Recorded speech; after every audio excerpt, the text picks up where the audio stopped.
Ladies and gentlemen, welcome back to another episode of Idiosyncratic Fables, a part of Wilderness Fire Productions, where we are cultivating the passion for books, audiobooks, and storytelling. Since time first began, we all have been storytellers. I mean, everybody's got a story to tell, and I want to hear yours. I'm your host, James, and today we are rolling initiative with a very special guest, author Eric Temke, better known as to the LitRPG community as Always Rolls a One. Eric is the mastermind behind the hit series A Soldier's Life, a gritty, hard-earned military isekai where one man is thrown into the legions of a fantasy empire with nothing but his wits, a mysterious system, and a serious talent for surviving when the dice keep trying to kill him. We're talking Legion life, brutal training, hidden powers, political intrigue, and that perfect blend of LitRPG mechanics with raw human drama that keeps readers hooked. So, grab your dice, sharpen your sword, and settle in, because today we're going behind the pages with one of the fastest rising voices in the genre. Eric, my friend, welcome to the show. Thank you so much for being here. Thanks for having me. That was a better introduction than I could ever come up with. I do my due diligence to make sure that you all get the credit that you deserve. So, go ahead and just tell us a bit about yourself and how you ended up as a LitRPG author under the pen name Always Rolls a One. Okay, that's kind of an interesting story.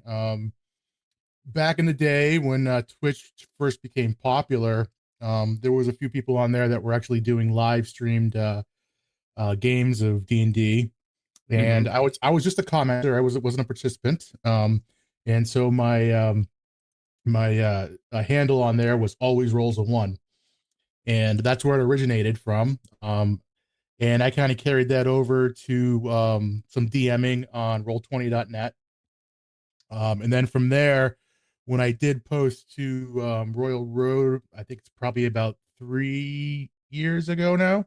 Okay. I used that as my pen name. I just thought it was I thought the people would know instantly what that meant. Right. And a lot of my stories do revolve around kind of the bad luck MC. So I love that. So how would you say your tabletop gaming background influenced your writing? Yeah, I write a lot of first person narrative. So when I'm doing it, I'm kind of thinking like that solo adventure. I'm the DM, and the MC is the solo adventure going through my campaign, and I'm kind of pushing him through that campaign as I'm writing the story. I'm trying to get out of the first person narrative and get a little more third person, which is a little bit more popular. So it's kind of a blend, and I was never really a writer. COVID, like a lot of other people, I started kind of writing because you were reading something and the chapters weren't coming out fast enough, so you had to write something yourself to kind of keep yourself entertained during that little period there. Gotcha. So would you say then that being a DM at heart, and then likewise having experience running these TTRPGs or tabletop role-playing games for the listeners that don't know, would you say they've shaped the way you build worlds, characters, and systems in your book?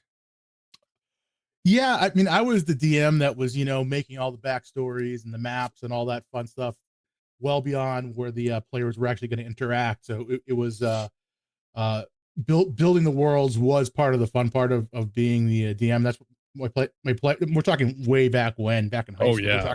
We're talking like 25, 30 years ago. Well, that makes it more immersive and more enjoyable too. But back then, yeah. So I always like to build out, even if it was never going to be interacted with, just to kind of know personally what was going to happen. And these stories kind of give me that that leeway to kind of introduce elements that you might not ever see if I was DMing one of your games on a tabletop or on Roll20.net. So it has been quite fun. I think the world building is kind of the part of it that I do a little bit better than some of the other things. I'm still working on making the characters more believable. I'm still a very novice writer, and I'm kind of learning as I go. I get that. That's actually kind of how I started out with my audiobook narration career. Now 8 years ago. Of course, since then it's been loads of coaching and learning what not to do. But the learning as I go, yeah, I'm very familiar. So for the listeners out there that are new to your work, give us the pitch for A Soldier's Life. What makes Eric's story and his journey unique in this lit RPG space? I thought you had an excellent intro, and you kind of nailed it there. But I think where the popularity of the story kind of came in is it's more of a realistic take on it. It's more about the hard earned step by step progress, kind of like in a tabletop game where you're the leveling increments and the experience is very slowly it hard to come by.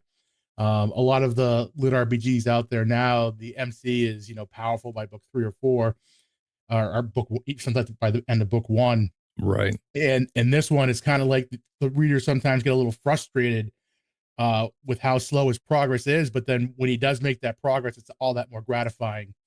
And I think a lot of people can also put themselves in the shoes of the MC of sometimes the mistakes that he makes that are intentional in the writing, and kind of how he's fine or meandering through this world that he's learning step by step.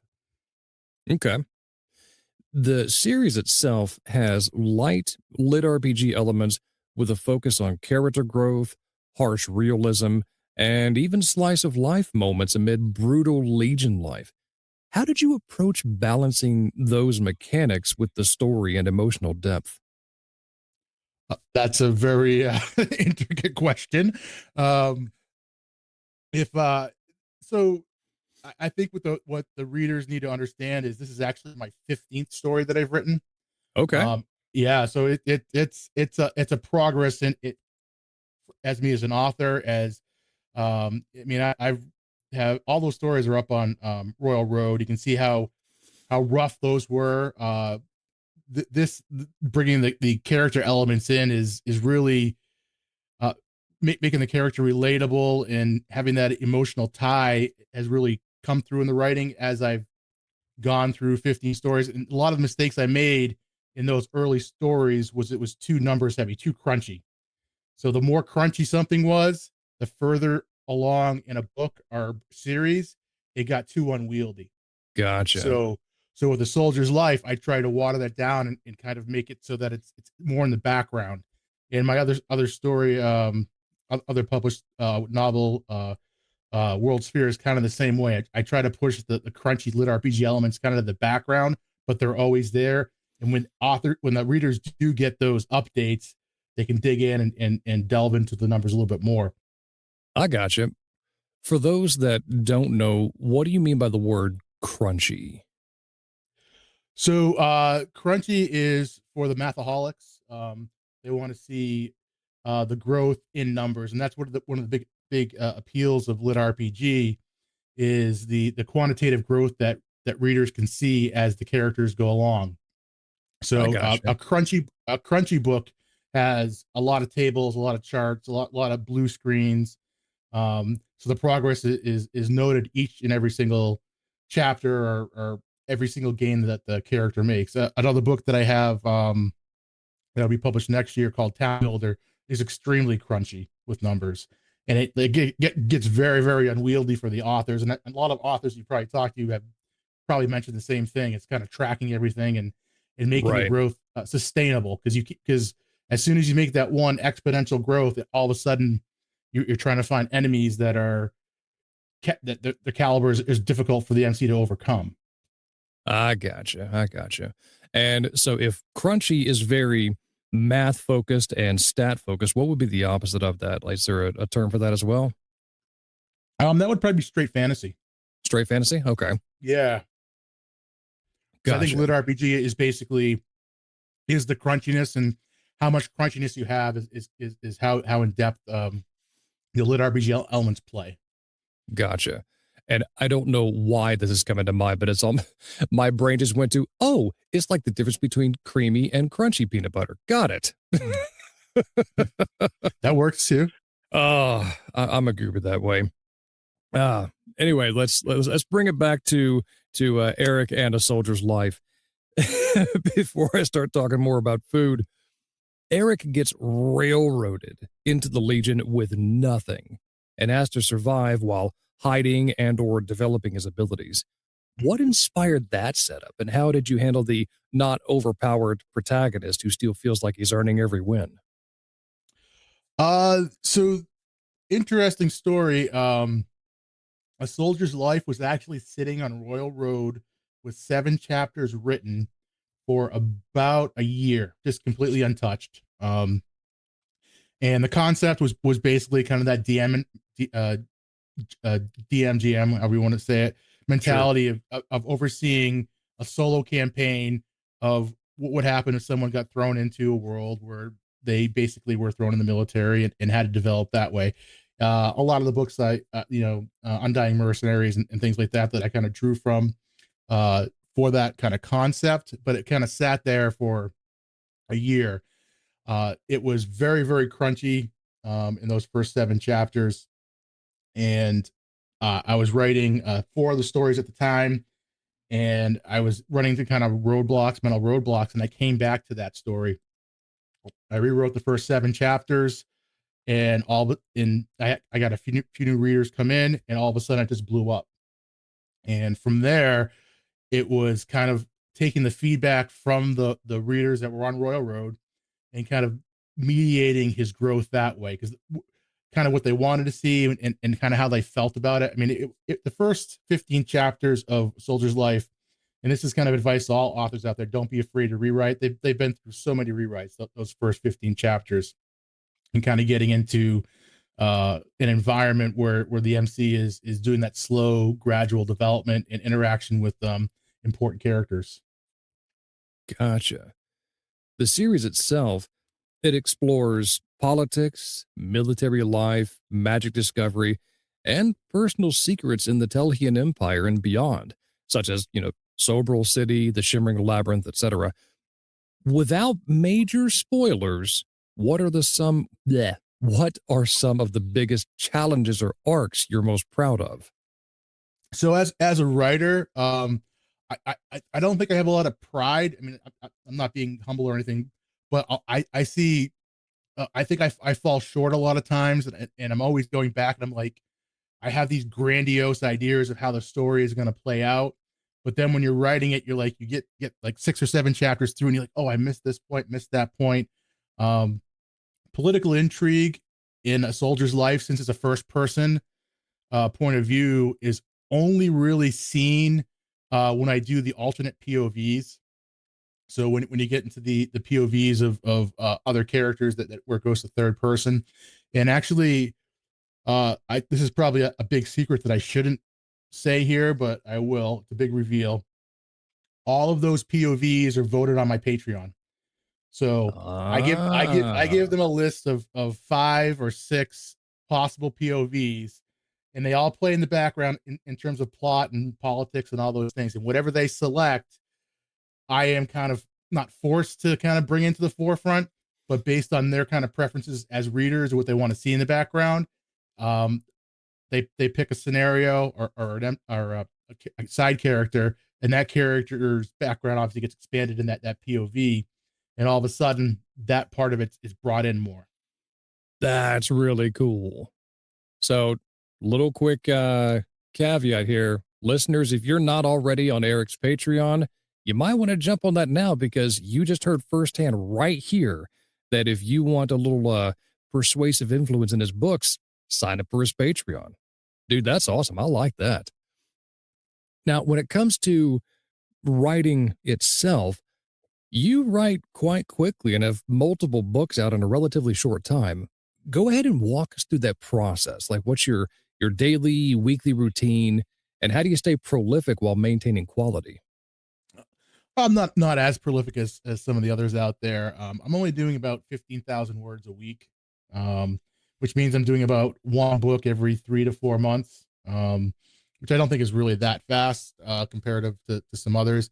But my writing process is I'm trying to write 5 days a week, about 2,500 words a day, which takes me about 6 to 8 hours, depending on which story. Soldier's Life is a little quicker to write than like a World Sphere or a Town Builder series or a Gladiator's Life. And then the other 2 days of the week, I'm editing. So I'm working 7 days a week, trying to do this full time. And the quality on the first drafts usually is not really there. I do get a lot of feedback from the supporters on Patreon.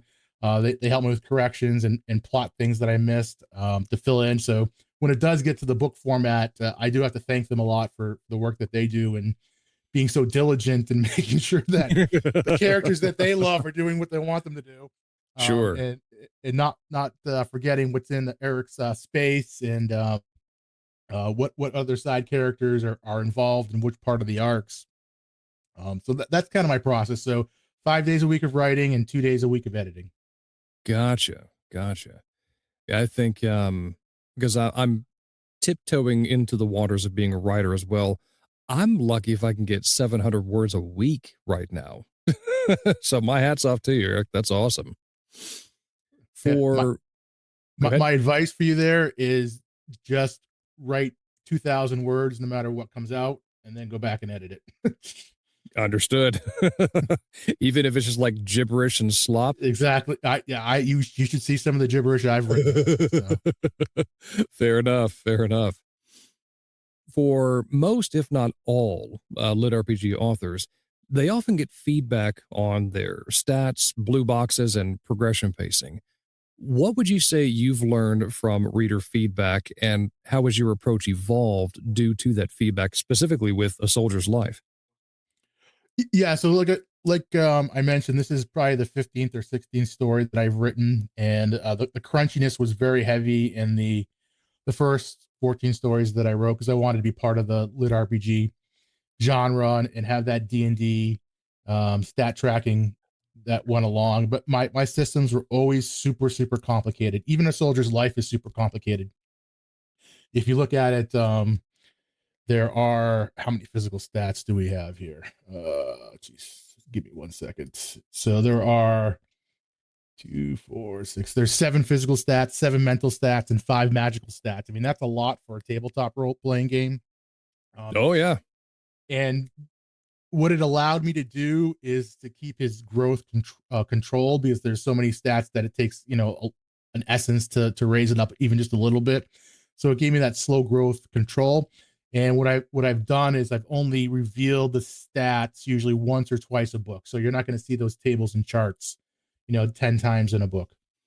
Gotcha. And that kind of gives the readers a chance to focus more on the story than the stat growth. But they know, like, when he does get an essence, they know that it is going to increase his power. So they do know that that is happening in the background. Okay. Now, with your stories, you also include mature content and graphic elements. How do you decide what to include, and what's your philosophy on handling sensitive or even adult themes in progressive fantasy? Yeah, as far as a target age group, I never really had one. A lot of the stuff when I started to write was kind of a mix of, adult themes and blood and gore. And then I got away from the adult themes a lot more and went into more to kind of just the fighting and the gore, that side of the gore.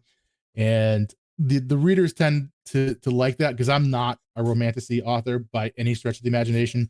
Every time I try to do that, there is a revolt. There is a love story going on in the background of Soldier's Life through the books, but it is kind of in the background.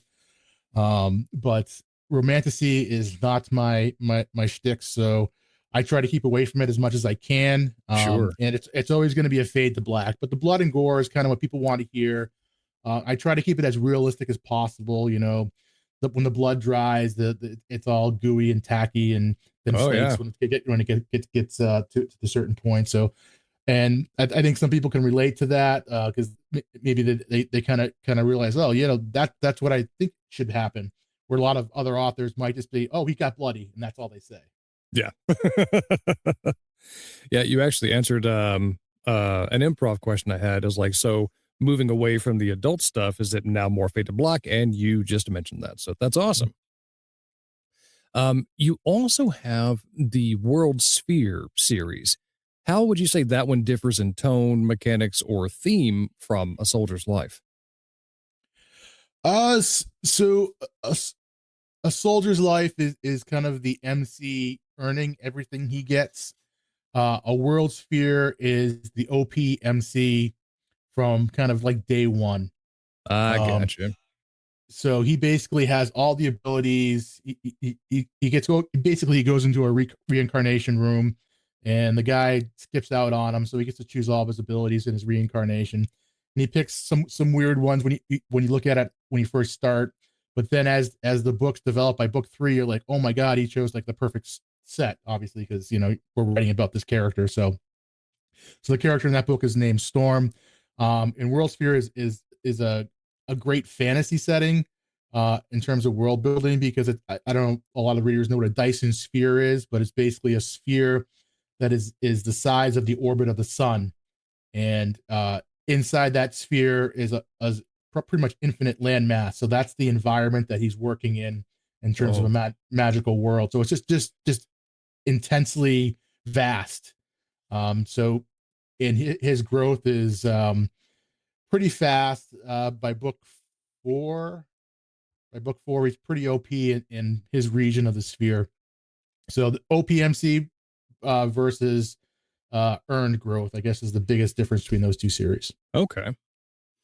So now, when it came to wanting to write, aside from being a DM for TTRPGs, what other lit RPG books or even progression fantasy books out there, or even authors, would you say influenced you the most?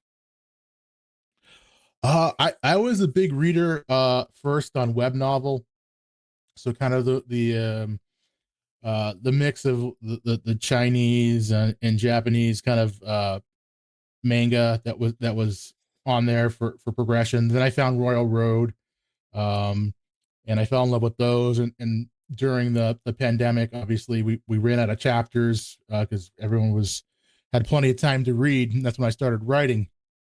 Um, so that's my biggest kind of influence, and from that I learned the best way to keep an audience was to have a little tiny cliff, or sometimes a big cliff, at the end of every chapter. Okay. So that's pretty much the only writing style that I've ever kind of developed, was kind of based off that, was to make sure that as the chapter progresses, something has to happen concrete in the chapter, and then at the end of the chapter there has to be some type of catch for the reader to want to go to that next chapter. I love that.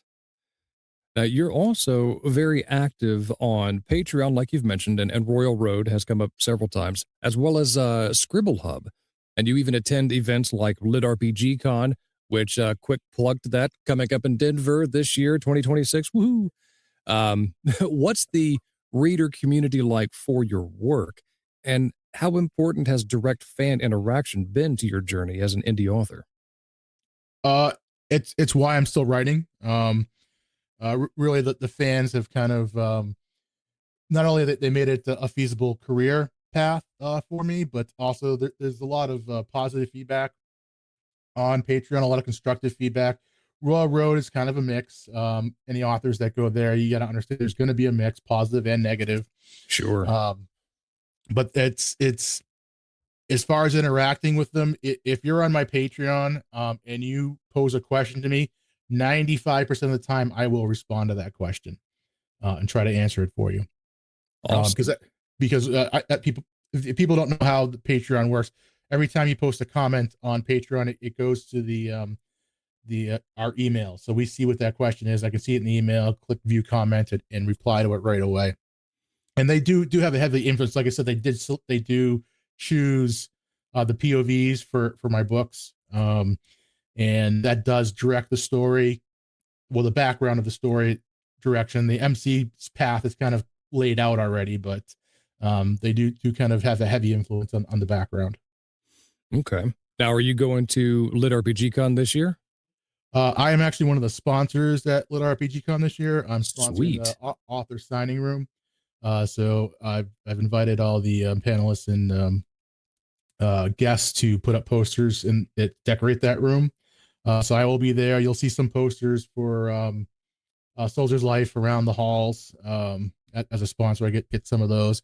I'll be doing a signing. I'll be giving away 100 books while I'm there. So if you come to my signing, I'm one of the first 100 people in line. I'll get you a book. That'd be awesome. Yeah, I'll be there.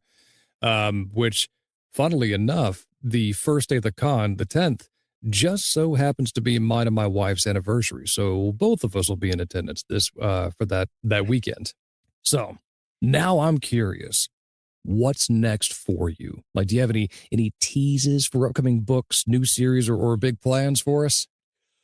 Yeah, I can kind of go through what's going on in the background. A lot of people on Patreon kind of already know this. Book 6 of A Soldier's Life is coming out in July. Going to try to time it so the audiobook comes out as well just before the con. Awesome. Book 10 of A Soldier's Life is almost finished on Patreon. It's about 3/4 of the way written. Book 11 should be done by the end of the year, and that's the last book in the series.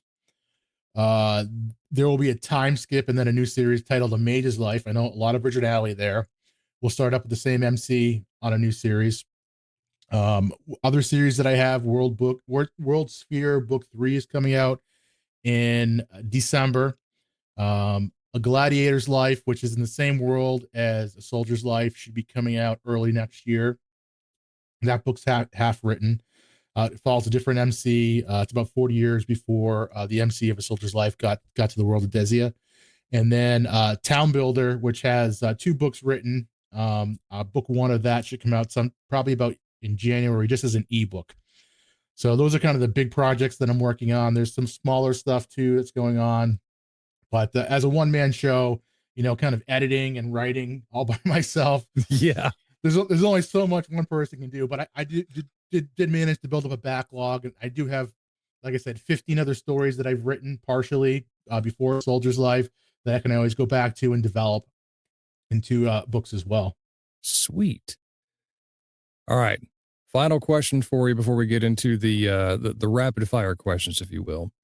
For aspiring authors that are currently listening into this episode, especially those coming from gaming or even tabletop role-playing backgrounds, what advice would you give them about breaking into LitRPG and building a sustainable writing career? I'm probably not the best person to ask on that aspect. I think I've been more lucky than anything else that I had a story that was a really good hook. I do second guess a lot of things that I do, and I think that self-doubt as an author is something you have to get past and just kind of push through at a certain point. Like I said, I did write 15 stories first before I had a success, and you need to understand that. The mental burnout as an author, especially authors, indie authors like me that are working at 7 days a week, you just got to be aware of it and know when to pull back a little bit, because it can put a lot of stress on personal relationships and your own personal health as well.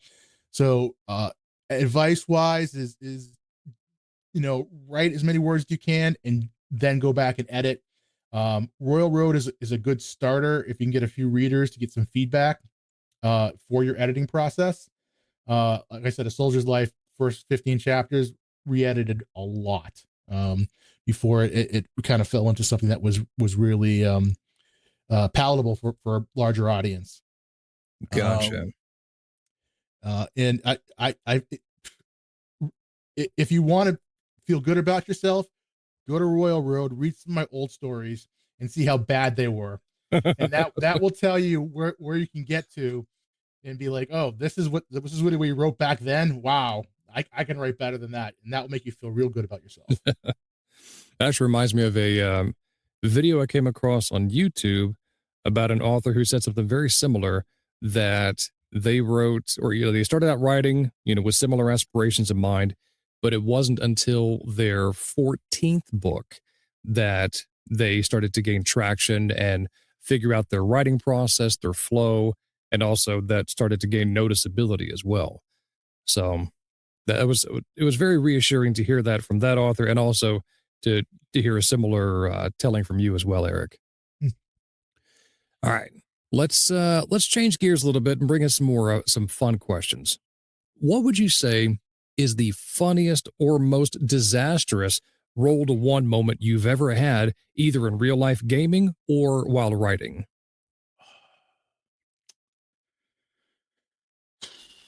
Rolled. I think with being an author and writing at home, I've had instances where I am writing and I don't back up a chapter, and I might lose 4 or 5 hours of work when a word crashes on me. I'm sitting here trying to going through and trying to figure out how to recover this document that's supposed to have a catch backup somewhere on my Mac, and it's not there. Um, a lot of that happens when I'm editing a large book on my Mac, and then I'll have like Grammarly running in the background, and the catch fills up, and the word just crashes, and everything's gone. Like Oh no! Just hours of work. Yeah, so that's happened to me actually Ooh. 3 times in probably the past 6 months. So now I've gone to a hard backup, iDrive or whatever it is for the Mac. Sure. So that's my always rolls in one moment. Oof. Oof. Oh, that makes me cringe if I were in the. Oh, I could just imagine the headache. So Well, go ahead.